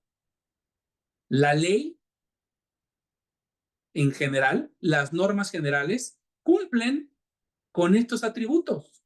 Por ejemplo, la ley del IVA o la ley del ISR. Ya ven que solamente hay dos cosas ciertas en la vida, la muerte y los impuestos. Ya lo saben ustedes. Es el dicho, ¿no? La muerte, death and taxes. Es lo único cierto en la vida. Una ley que cobra el IVA o el ISR. ¿Es una actuación de un ente público? Sí, de naturaleza legislativa. Al ejercer sus competencias, sí, crea una ley que afecta a mi esfera jurídica, violando un derecho humano, que puede ser en este caso la proporcionalidad. Ese impuesto es muy alto, como el 60% de IVA. Digo, Dios no libre que vayamos para allá, pero bueno. Que viola un derecho humano de manera unilateral y coercitiva. Al crear la ley, no me preguntaron a mí. Es un acto unilateral del Estado y coercitivo porque me lo aplican a fuerzas. Lolita, el SAT, siempre está en vías de ver a quien se ejecuta. Consecuentemente, ese es un acto de autoridad emitido por un ente público que al ejercer sus competencias afecta a mi esfera jurídica. La norma general es un acto, una especie de acto de autoridad. Hay tres: positivos, omisivos y normas generales. Son actos de autoridad. Definamos qué es una norma general. Sigan. La norma general la van a encontrar en el artículo 107, fracción primera de su ley de amparo. Artículo 107, fracción primera de la ley de amparo. Maestra Sofía, maestra Gisela, doctor Miguel Antonio, maestro Juan Cruz Ángeles, ahí lo van a encontrar. Definamos grosso modo qué es una norma general. Para entender qué es una norma general, yo les digo a mis amigos, como son ustedes, que pongan en medio de estas dos palabras la palabra aplicación. ¿De acuerdo? ¿Qué es una norma general? Una norma de aplicación general. Una norma de observancia general. Sinónimo. Norma general de aplicación generalizada o de observancia general. ¿En dónde? En territorio nacional. Dicho en otras palabras, una norma general es cualquier ordenamiento aplicable en el territorio mexicano. Cualquier norma que conforma al sistema jurídico mexicano. ¿De acuerdo? Son sinónimos de la palabra norma general. En el artículo 107, fracción primera, van a encontrar los tipos de normas generales. No los anoten, solo escúchenlos. Está en su ley. Artículo 107, fracción primera. Solamente los voy a enumerar. Quien me quiera seguir en su casa con su ley de amparo, me puede ir siguiendo. ¿Cuál es el catálogo de normas generales en México? Anótenlo. ¿Dónde lo van a encontrar? Artículo 107, fracción primera. Ahí van a encontrar su catálogo. Por cierto, anoten, es un catálogo abierto. Es un catálogo ejemplificativo o abierto. No es cerrado, no es taxativo. Dicho en otras palabras, el artículo 107, fracción primera, maestro Ulises, va a mencionar algunas de las principales normas generales en México, mas no todas. Chequen su artículo 107. Si me equivoco, por favor, activen el micrófono y corríjanme, con todo respeto y toda confianza. ¿Qué es el artículo 107? Por normas generales se entienden, entre otras, las siguientes: tratados internacionales, leyes federales, constituciones locales, leyes locales, reglamentos federales, reglamentos locales y decretos y bandos de buen gobierno o de observancia general. Ahí está su artículo 107 sintetizado, masticado y en la boca. Lo van a ver en su casa. No se preocupen. Maestra Maribel va de nuevo. Tratados, leyes federales, constituciones locales, leyes locales, reglamentos federales, reglamentos locales y cualquier decreto o bando de observancia general o de buen gobierno. ¿De acuerdo? Esto, queridos amigos, es el catálogo de las principales normas generales, no las únicas. A ver, ¿cómo cuál puede faltar? Dígame, a ver. Muy sencillo. Quien tenga su catálogo me puede responder si quiere en el chat. Maestra Ceci, maestra Agustín, maestra Adriana, ¿encuentran ustedes a las leyes generales? Tenemos Ley General de Salud, Ley General de Trata, Ley General de Concursos Mercantiles. ¿Advierte una ley general? No. Habla de ley federal y ley local nada más. No están las leyes generales. Se entienden implícitas porque es un catálogo abierto. ¿O alguien encuentra los códigos únicos? Las legislaciones únicas. Por ejemplo, Código Nacional de Procedimientos Penales, mal llamada legislación única. Código Nacional de Procedimientos Penales o Nacional de Ejecución de Sanciones o de ejecución de sentencias, no están ahí. Y expresamente no, implícitamente sí, porque es un catálogo abierto. Vean cómo es el artículo 107. Se entiende entre otras. La palabra entre otras implica que es un catálogo abierto. Así que amigos, cuando ocupo la expresión normas generales, ¿a qué me refiero? Cualquier ordenamiento que conforma al sistema jurídico mexicano. Es un concepto amplio, es un contenedor. Ya en su amparo, anótenlo por favor, rige un principio de especificidad. Anótenlo. Cuando formulemos conceptos de violación, rige un principio de especificidad. Maestra Gabriela, ¿qué es esto de la especificidad? Maestro Enrique, ¿qué significa esto? Muy sencillo, que le corresponda a nosotros como quejosos especificar cuál es la norma general, ¿de acuerdo? Esto es, yo no voy a llegar a decir, es que la norma general viola derechos humanos. No, no, no, señor. ¿Cuál norma general? Y tenemos que decir, por ejemplo, el Código Penal Federal viola derechos humanos. ¿Qué tengo que argumentar? Esta parte quejosa considera que la norma general de tipo legislación federal, recuerden que hay un catálogo que les acabo de decir, es el catálogo, el género El continente es norma general. ¿Cuáles son las especies? Tratado, ley federal, constitución local, ley local, reglamentos y decretos. La norma general de tipo ley federal, denominada Código Penal Federal, en su artículo 325, fracción primera, párrafo segundo, es inconstitucional. ¿Vieron la especificidad? Si pueden ir ustedes al detalle, mucho mejor. En la porción normativa, en la palabra que dice, entre otros, viola el principio humano a la taxatividad, a la legalidad, a la tipicidad, al debido proceso, a la proporcionalidad, a la libertad, a la presunción de inocencia, al que quieran. Especificidad. ¿Cómo se argumenta, por ejemplo, el Código Nacional de Procedimientos Penales? El artículo, esta parte, ¿qué cosa considera?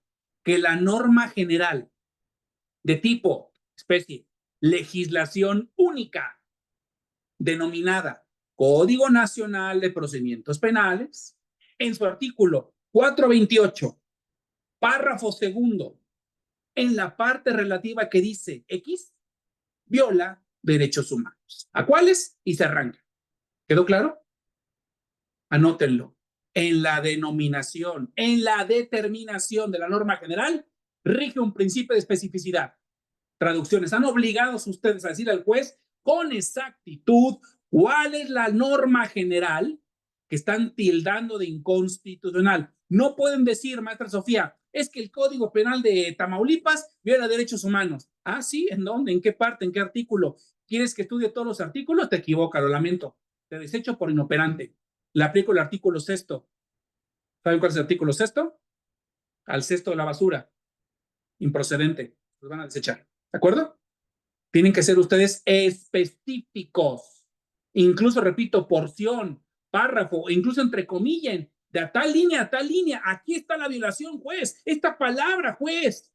Este punto y coma, juez. No se entiende, no se distingue. Da ambigüedad, da falta de certeza jurídica. Es ilegal, viola derechos humanos, lo que quiera. Especificidad. ¿Quedó claro esto? Ahora, ¿contra qué lo van a confrontar? Anoten. Una ley, ya que la determinamos, ya que la especificamos en la norma general, ya que específicamente la encontramos, ¿contra qué la vamos a confrontar? ¿Contra qué le vamos a pedir al juez que haga la confronta, el control? Anótenlos. Son 3 los instrumentos donde podemos sacar derechos humanos. Ya les dije 2, va el tercero. Y como es doctorado, les doy el cuarto, que muy poca gente maneja. Recapitulo y explico. El amparista normal solamente entenderá que hay 2 fuentes de derechos humanos.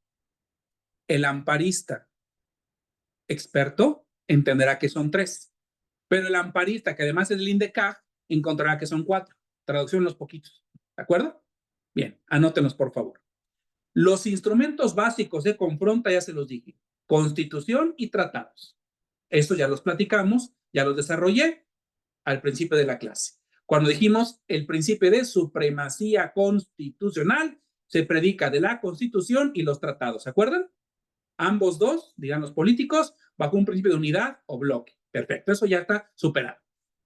Entonces, si yo digo que el Código Nacional o el Código Penal viola derechos humanos, ¿contra qué lo voy a confrontar? ¿Contra qué le voy a pedir al juez que lo confronte? ¿Un artículo de la Constitución o un artículo de un tratado internacional? Y anótenlo, también rige el principio de especificidad en el parámetro. En la norma de confronta y en la norma de parámetro rige la especificidad. En palabras muy sencillas, maestra Gabriela, maestro Pedro, viola el artículo 14, párrafo tercero de la Constitución en el derecho humano denominado tal. ¿Ok?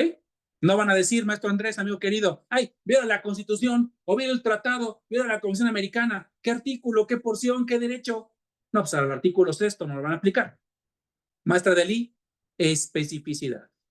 En la norma de confronta y en la norma de parámetro. Acuérdense estos 2 conceptos. Norma de confronta y norma de parámetro. ¿Cuál es la norma de confronta? La que tildo de inconstitucional. La que quiero que se supervise, que se confronte. ¿Contra quién? Contra la Constitución y los tratados, que son las normas de parámetro. ¿Por qué de parámetro? Porque van a establecer, maestro Luis, las directrices, debido proceso, proceso de inocencia, legalidad, igualdad, exactitud, ¿Ok? Norma de confronta versus norma de parámetro. ¿Cuántas normas de parámetro hay? 4. ¿Cuántas llevamos? 2. Constitución y tratados. Va la tercera, maestra Alma. La jurisprudencia. Son normas de confronta, son parámetros de confronta. La jurisprudencia nacional e interamericana. ¿Por qué? Porque la jurisprudencia se considera una interpretación de la ley. Por lo tanto, es una extensión de la Constitución y de los tratados. Interpretas la Constitución, interpretas los tratados, los amplías. Es una extensión de su contenido, por lo tanto, ocupa la jurisprudencia como parámetro. Tesis que nos va a ayudar, anótenla, es la 2.010.426. 2.010.426. Cuando ocupen jurisprudencia como confronta, como instrumento de parámetro, perdón, cuando ocupen jurisprudencia como instrumento de parámetro, invoquen esta tesis, la 20.10.426. Escuchen su rubro, parámetro de regularidad constitucional. Ya saben a qué me refiero. Parámetro de regularidad constitucional se extiende a las interpretaciones de la norma nacional o internacional. Ahí está la jurisprudencia. La puedo ocupar como norma de parámetro. ¿Quedó claro esto? Y va la cuarta. Normas con anclaje constitucional. Esta es de doctor en Derecho y esta es excepcional. Es una norma de parámetro excepcional. Repito, normas con anclaje constitucional. Estas se van a ocupar para contradicciones indirectas al texto de la Constitución. Repito y explico. Un cuarto instrumento de confronta, perdón, un cuarto instrumento de parámetro, normas de parámetro, directrices, son las normas con anclaje constitucional. Anótenlo, esto de manera excepcional y se utilizan para demostrar contradicciones indirectas al texto de la Constitución. Si lo anotaron, explico. Muy sencillo, síganme, no anoten, prefiero que lo entiendan. Les voy a dar la tesis, ya saben que siempre cierro con una tesis. Lamento no tener nada nuevo que darles, más que puras leyes y tesis, pero vienen sistematizadas, por lo menos espero que les sirva un poquito la sistematización, para que vean cómo vamos de lo general, vamos bajando a lo particular. Síganme.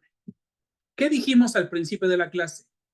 Todas las normas gozan de una presunción de constitucionalidad. Todas las leyes en México se presumen constitucionales, ¿no es así? Entonces, si se presumen constitucionales, me pueden servir leyes secundarias que tienen anclaje constitucional, que es la palabrita que les dije, anclaje constitucional, ergo, leyes que emanan de un proceso legislativo o derivan de un artículo de la Constitución. Repito, anclaje constitucional, leyes que emanan directamente de un artículo de la Constitución o que son producto de un proceso legislativo. Pongamos un ejemplo, normas con anclaje constitucional, la ley de amparo, ley reglamentaria del 103 y el 107, o normas con anclaje constitucional, su Código Nacional de Procedimientos Penales, deriva del artículo 20, apartado A, B y C. ¿Me van siguiendo? Hay leyes secundarias en México, mejor dicho, todas las leyes secundarias en México derivan de la Constitución. Algunas tienen anclaje constitucional, ergo, tienen origen directo en un precepto de la Constitución, como el Código Nacional de Procedimientos Penales, la Ley Nacional de Ejecución de Sanciones Penales, artículo 18. ¿Me van siguiendo? Estas leyes que emanan directamente de algún artículo de la Constitución, aunque sean leyes secundarias, pueden servir excepcionalmente para demostrar de manera indirecta una contradicción con la Constitución. Me explico, maestro Pedro. Cuando vamos al amparo, ¿qué decimos nosotros? La ley viola la Constitución. Viola el artículo 14 de la Constitución. Esa es la técnica tradicional. Pero en algunos casos, nosotros podemos confrontar leyes de la misma jerarquía. El artículo 25 del Código Nacional está en oposición al artículo 38 del propio Código Nacional. Son contradictorios y ambas tienen normas de anclaje constitucional. Juez, te pido que hagas el escrutinio y analices estas normas. ¿He sido claro en esto? Dicho en otras palabras, yo siempre voy a decir, viola la Constitución, el tratado o la jurisprudencia. Las tres primeras fuentes que les di, Constitución, tratados o jurisprudencia. Y de manera excepcional, para demostrarle al juez lo inconstitucional de la ley, puedo ocupar una norma con anclaje constitucional. Pongo el ejemplo, maestra Gabriela, maestra de ley. Si yo quisiera señalar, el Código Nacional de Procedimientos Penales dice esto y la ley de amparo señala lo opuesto. Suplencia de la queja, pongamos un ejemplo. El Código Nacional de Procedimientos Penales habla de suplencia de la queja para todas las partes. La ley de amparo únicamente para el quejoso. Pues hay una contradicción. Pronúnciate, analiza. Por dar un ejemplo, puedo ocupar normas secundarias, normas con anclaje constitucional para evidenciar en determinados supuestos una violación indirecta a la Constitución. La tesis que les va a ayudar, anótenla, es la 161.139. 161.139.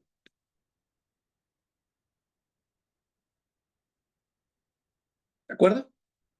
Bien, ahí leo obviamente, dice, amparo contra leyes.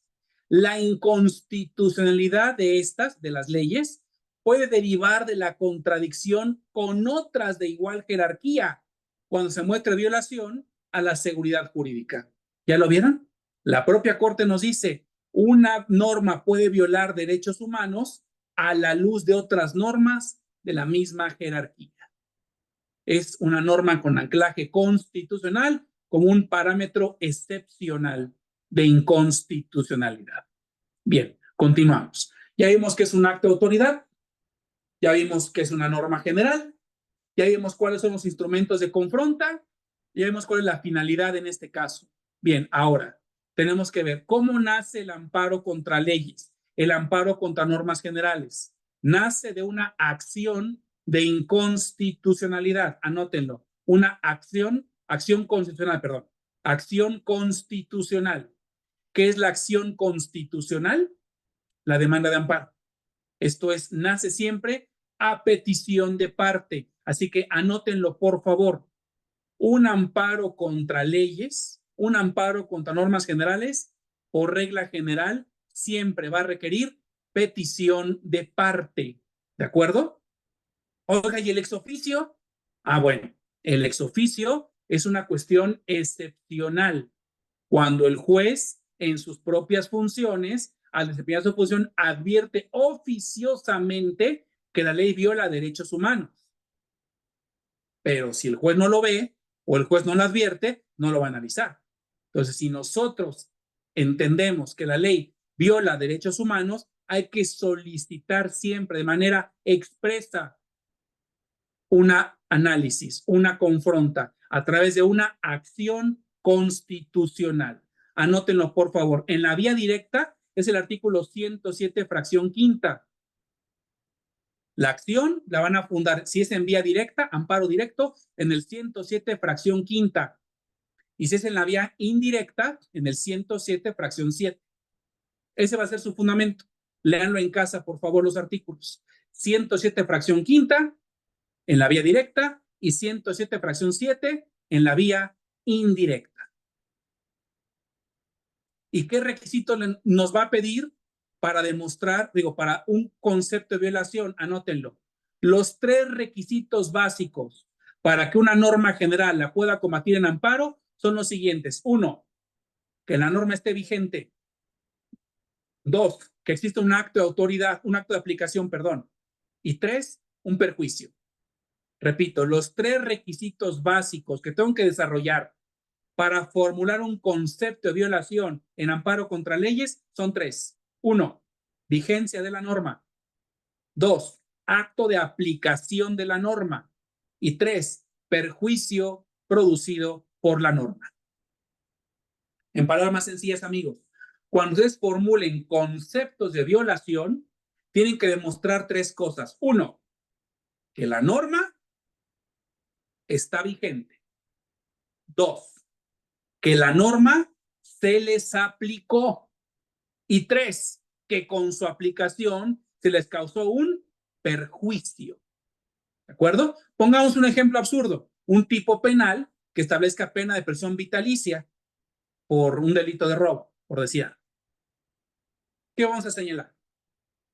El artículo 100, por poner un nombre, del Código Penal, no sé, de Drogango, por ejemplo, o de Mataulipas, por decir algún ejemplo. El artículo 100, al día de hoy, señor juez, del Código Penal Estatal de Drogango, se encuentra vigente. La sala penal aplicó en contra de mi cliente, en contra del quejoso, ese artículo 100, al dictar la sentencia definitiva de fecha tal, en la que le impuso prisión vitalicia. Misma prisión vitalicia que viola el derecho humano a la libertad, a la reinserción social y evidentemente a la dignidad humana. Lo que le causa un perjuicio, un agravio o un menoscabo en los términos siguientes y se arranca. ¿Quedó claro? 3 requisitos ineludibles. La ley está vigente. Si no está vigente, fue derogada o abrogada, pues ya que combato con la ley. Ya murió la ley. ¿No hay acto de aplicación? ¿Qué vienes a quejarte? Es que hay tipos penales con prisión vitalicia. ¿Ya te los aplicaron? No, pero por si las moscas vengan a pararme. Cuando te los apliquen, vienes, mi chavo, por favor. O deja que vengan las personas que ya resintieron en su esfera jurídica, maestra Adriana, ese perjuicio. ¿De acuerdo? Entonces, vigencia, aplicación y agravio son los 3 requisitos básicos. ¿Dónde lo van a encontrar? Artículo 107, fracción primera de su ley de amparo. Ahí los van a encontrar 3 requisitos. Siempre tienen que fundamentar eso. Aplicación, vigencia y agravio. Tesis que los va a ayudar, anótenla. La 170,866. 170,866. ¿De acuerdo? Bien. Nada más aquí recuerden que el acto de aplicación puede ser autoaplicativa o heteroaplicativa. Recuerden ustedes. Esto es, se me puede aplicar con su sola entrada en vigor, ya me está causando un perjuicio, o con motivo de un primer acto de aplicación. Aquí recuerden sus conceptos autoaplicativa y heteroaplicativa para justificar el acto de aplicación. Esa ley se me aplicó de manera heteroaplicativa en una sentencia. Ahí está el acto de aplicación en la sentencia, que es la regla general en materia penal. O autoaplicativa. Su sola entrada en vigor ya me causa un perjuicio. Ya para ir cerrando, me quedan pocos minutos. En el amparo contra normas generales, amigos, por regla general les dije, maestro Ulises, maestra Maribel, maestro Pedro, que rige un principio de especificidad. Yo debo señalar siempre con claridad la norma que me causa un agravio, pero hay excepciones. Anoten la primera excepción. Combate el amparo de normas contra normas generales como sistema normativo. Repito, hay una excepción al principio de especificidad. Impugnar leyes como sistemas normativos. ¿Qué significa esto? Síganme, muy sencillo. Hay disposiciones legales que guardan íntima relación entre sí. Hay figuras o instituciones jurídicas que tienen un cúmulo de artículos que la regulan. Por ejemplo, prisión preventiva, justificada u oficiosa. No hay un solo artículo que la regule, hay un sistema de artículos que la regulan. Yo puedo ir al amparo y tratar de demostrar la inconstitucionalidad de esa figura como sistema normativo. ¿Qué significa? Que no debo de sufrir un acto de aplicación por todos los artículos. Basta con que uno se me haya aplicado para que por la íntima relación que existe, yo pueda impugnar el resto de artículos que conforman esa figura. En palabras más sencillas, si hay una figura o una institución jurídica que la regulan diversas disposiciones normativas, yo no necesito que en un acto, en una ley, se me apliquen todos esos artículos. Basta con que uno de ellos se me aplique para que yo pueda reclamar el resto de ellos como un sistema normativo, como si forma parte de un todo. ¿Con qué lo van a hacer? Anótenlo, por favor, con la tesis 169.558. 169.558. ¿Cuál es la regla? Amigos queridos, anótenla.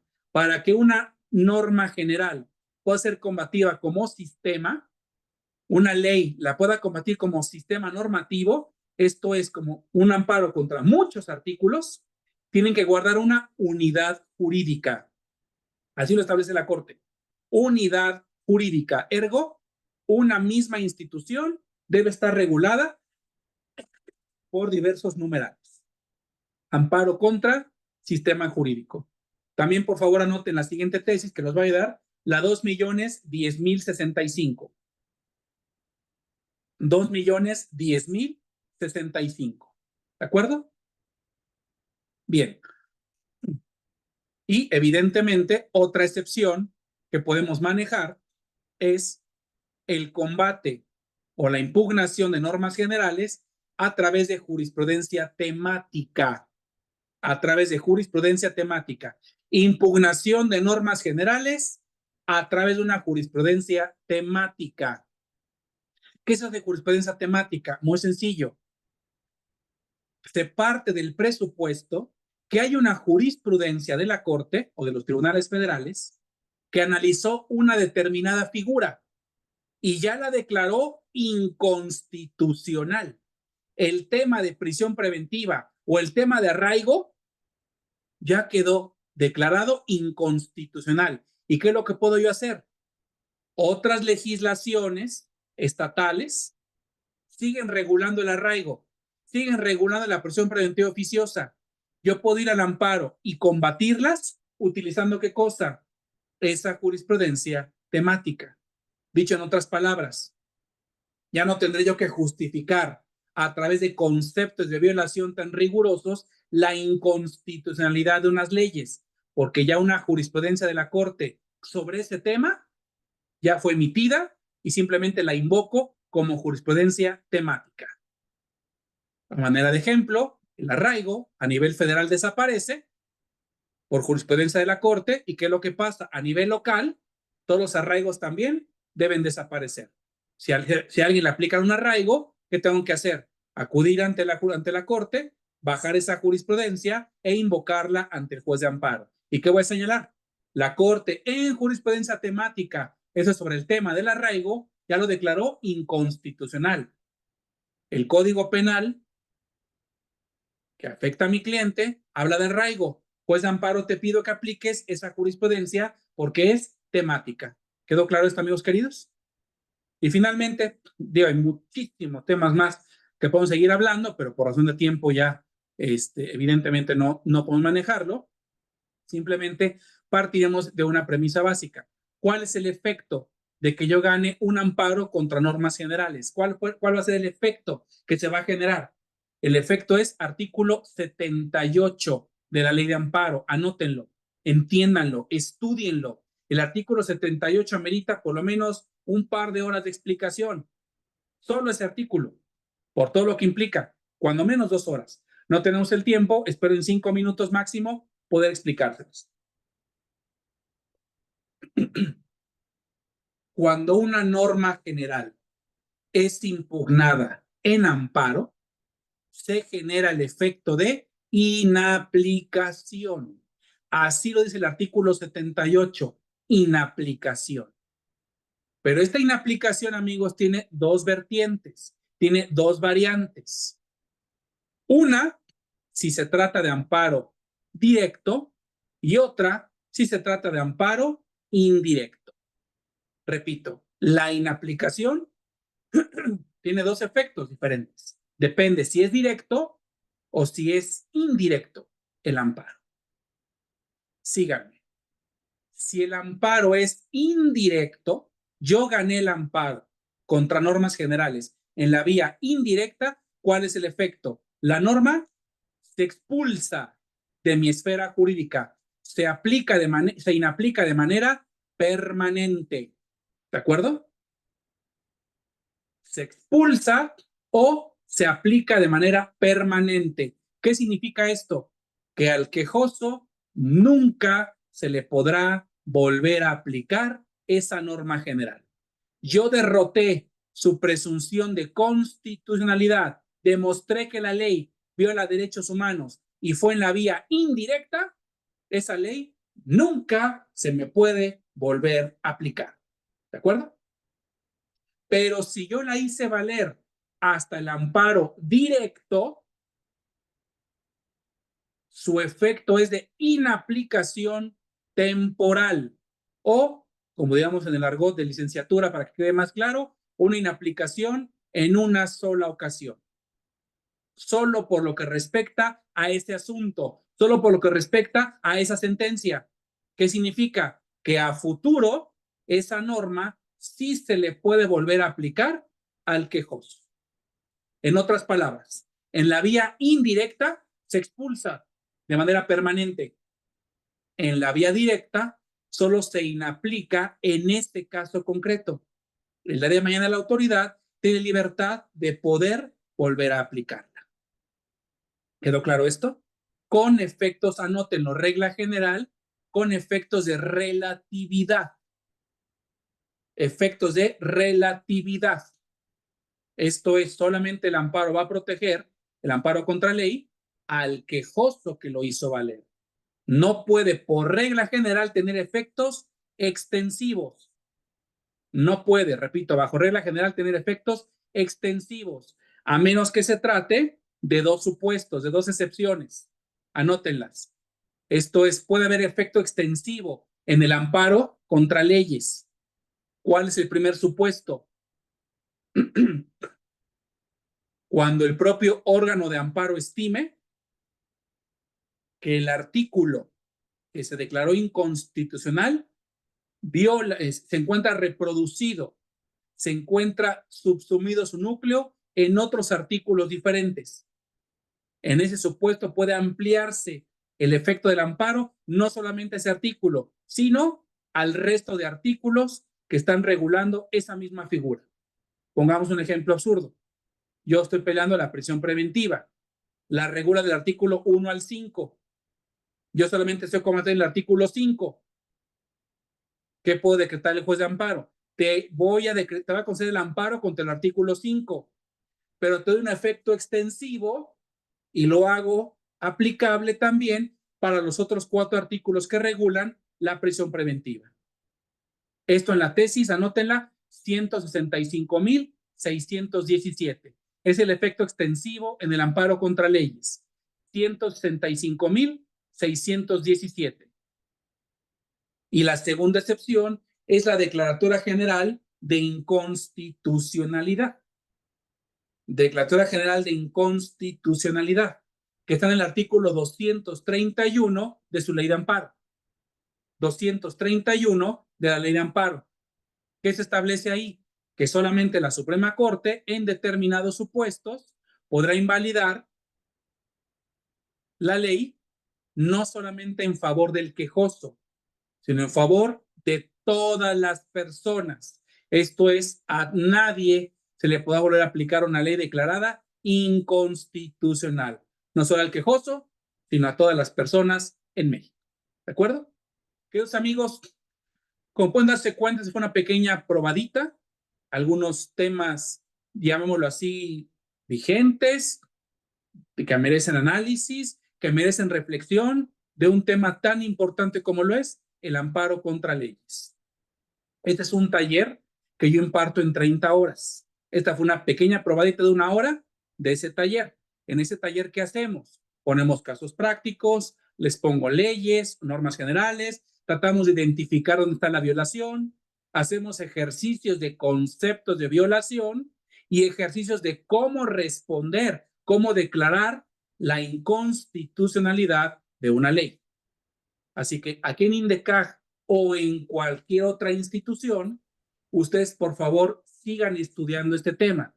Si es en INDECAJ, pues mucho mejor. aquí es nuestra casa de estudios. Si no, no llevo comisión, desde luego, aunque aprecio mucho a la maestra y aprecio el INDECAG, pero lo pueden hacer en cualquier otro No, instituto, y sigan estudiando. aprovechar, mi querido doctor, para decirles que precisamente ese curso lo vamos a tener en varias etapas con usted, para que sigan escuchando de Amparo. Fíjense, ya lo tenemos programado, mi querido doctor José Antonio Díaz de León Cruz, que le agradecemos muchísimo el haber hoy impartido esta conferencia magistral de inauguración del doctorado en Derecho, pero les dejo aquí la información. Él va a estar en 4 sesiones virtuales. Este es el primer bloque del curso de Amparo que va a estar desarrollando en el mes de agosto, después lo tendremos en octubre y así lo vamos a estar trabajando.